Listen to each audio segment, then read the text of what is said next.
Recently, Trump announced a 10% tariff on Chinese, what was it here? China said it would implement a 15% tariff on coal and liquefied natural gas products, as well as a 10% tariff on crude oil, obviously as a reaction to what Trump did. Here you can see it here. Firstly, China's countermeasures are limited in scope compared to Donald Trump's levy of 10% on all Chinese goods heading to the US. Now, that situation is also very dynamic. Obviously, Trump imposing tariffs on Canada, that kind of sort of not backfired, but they kind of made an agreement and now they're on hold for a month.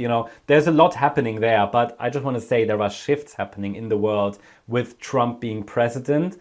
A lot is happening over there. I don't want to say if it's good or bad. That might be a topic for itself. So let me know if you want me to dive into these kinds of topics as well. I don't want to get too much into politics on this channel. I hope you understand, but politics do affect markets and market mood for sure as well. So they can be catalysts. So I just want to make sure before we dive into the charts that people understand there is something there that could create a shift in the economies worldwide.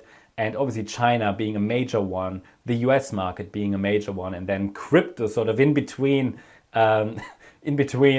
and kind of, or outside of it, you could even say. But that's very important because at the moment, the crypto sector is moving together, you could say, with the US market.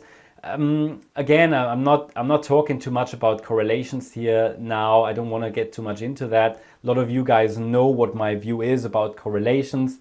I'm not saying they don't exist, but I'm saying if you can analyze one price chart, you don't need a second one to verify it. So a lot of people are very much focusing on correlations, oh, how could Bitcoin go up if the NASDAQ is going down and things like that. These are always the things I hear.